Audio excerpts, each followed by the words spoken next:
حبايبي، شلونكم؟ ان شاء الله تكونون كلكم بخير يا ربي. اليوم راح اسوي صدر دجاج للعشاق البروتين، واول العشاق هم ولدي يموتون على شيء اسمه بروتين. ماما شنو عندنا اليوم؟ دجاج. يابا قلت لهم كافي دجاج، مو راح نقوم نقاقي من ورا الدجاج، بس هم يحبون، يعني شو اسوي؟ يعني ما اقدر ارفض لهم طلب. لا تتفاجئون بلوني، صايره كل السمره، هو انا اوريدي سمره، صايره اكثر تان على قولتهم. كنت رايحه هوليداي انا وبنتي 4 ايام لاسبانيا. اليوم طبختنا صدر دجاج ويا الليمون والثوم والاشياء اللي هسه اراويكم اياها خطوه بخطوه.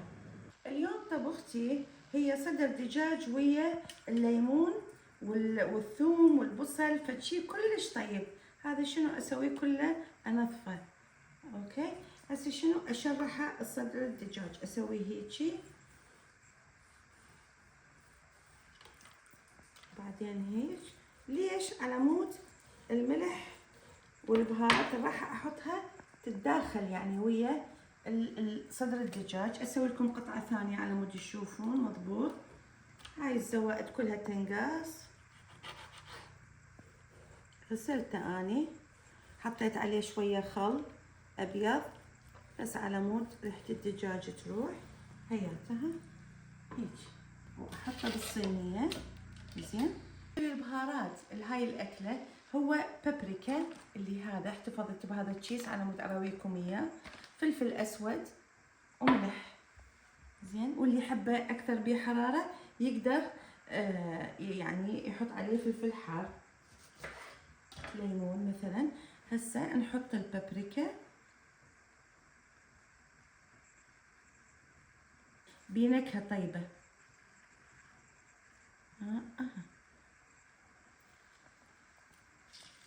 هاي الأكلة محتاجة الفطر اللي هو المشروم. المشروم الشيفية هنا الإنجليز شو يسوون؟ يفرجولها على مود، لأن من تنغسل تصير سودة، فأنا شو أسوي؟ أقشرها بيها قشر يعني يطلع. هذا تشوفون أقشرها، أحسن ما أغسلها وأحسن ما أفرشلها. هيا قشرتها، أقشرها. أحب أشكر تعليقاتكم الحلوة وتشجيعكم إلي، هذا اللي خلاني شجعني أرجع، ولا أنا كنت يعني ما أريد أرجع، مصرة ما من. ليش تدرون ليش؟ تعليقات السلبية، أنت ليش هيجي، وأنت مين، وأنت ليش ملابسة، وأنت جفوف. فهذا اللي يخلي الواحد يعني ما يعجبه بعد يكمل. زين، بس من وراكم يا انتم يا حلوين يا اللي تتابعوني وتشجعوني، انا رجعت الخاطر عيونكم. واللي ما يعجبه يتفرج علي يا عيني، سووا لي بلوك. اذا تضوجون من عندي وحده ايش قالت؟ انت ايش قد تحكين؟ اي انا احكي، انا احب احكي. اذا انت ضايجه لا تتفرجين علي يا عيني. اوكي، المهم ما علينا بيهم، خلينا انا والمحبين مالتي.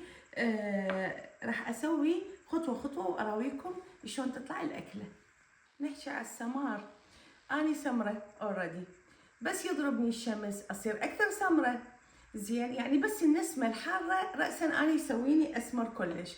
فهنا وين ما اروح يسالوني انت وين مسويه تان؟ انت جيتي بالهوليداي؟ لا يابا، هو اقول لهم اني لو اختل بالبيت اصير سمره. كانت بيبيتي الله يرحمها طب وتطلع تقول لي انت ليش هيك تصيرين اكثر سمره؟ من راح يتزوجك؟ ما تدري يعني هسه الموضه هو السمار وهذا الشعر الكيرلي.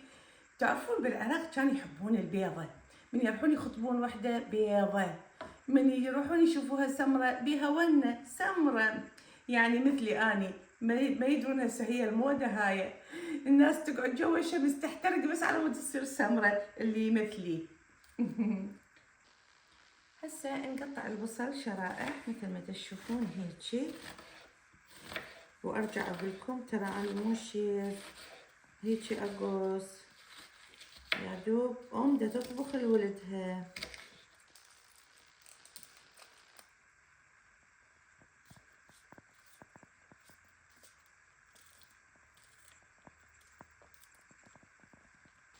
هاي الأكلة تتقلى بالزبد. صدر الدجاج كلش طيب يطلع بالزبد، يصير بيه نكهة طيبة. زين عيني، هسه ننزل قطع الدجاج اللي هيك مسويتها بالزبد، ورا ما تشرب من الملح والبابريكا احطها بالزبد. شوفوا حبايبي، هي ابتدى يتقلى عندي صدر الدجاج. زين احاول اقلبه على مود الوجهين يتقلى مضبوط حياته وما يتكسر، يعني لا تخافون. ها تشوفوا فد نص ساعة الى ان تشوفوه يعني لونه صار شوية ذهبي. هذاك الوقت تطلعوه. راح اراويكم خطوة خطوة شلون راح يصير وياي.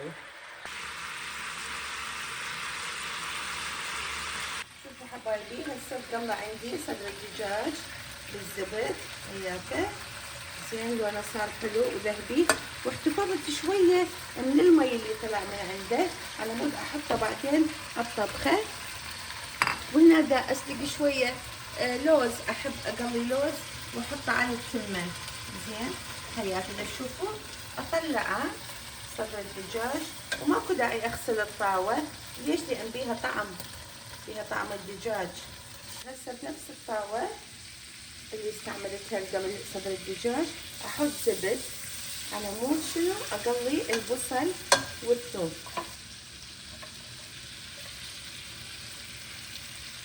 بس يتقلى عندي البصل والثوم ويصير لونه ذهبي، احط الفطر اللي هو المشروم.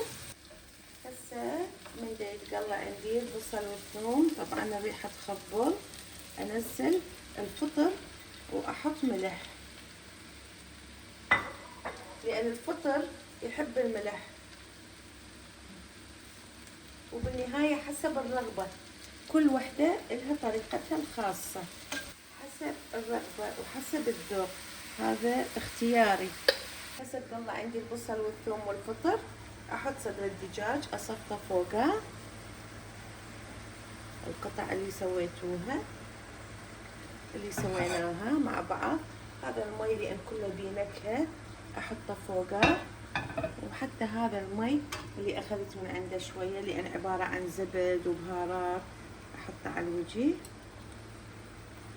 هسه المرحله ما قبل الاخيره احط دبل كريم فوقه. تذكروني كنت اقول شيكت مطبخ الاميه تتذكرون قبل 5 سنين. مو كله يعني حسب الرغبه. تشوفوا هاي المرحله الاخيره اللي هو الكزبره الكوريندر احطه على الوجه. زين هيك حطيته على نار هادئه مثل ما تشوفوا، بين ما اني اسوي التمن الابيض. زين لان ينأكل ويا التمن الابيض، وراح اسوي سلطه وان شاء الله تشوفوه شلون راح يصير. حطيت التمن ورا ما الدهن الحر حمى، حطيت ملح، والملح حسب الرغبه. عندي هنا مي مال دجاج، اسويه بمي الدجاج. انا شنو اسوي؟ مو اسلق الدجاج، اخذ المي مالته واطبق بيه التمن، يصير بيه نكهه كلش طيبه. هذا اللوز دا اقليه على مود اللي عجبه يحطه على الطبق مالته على التمن.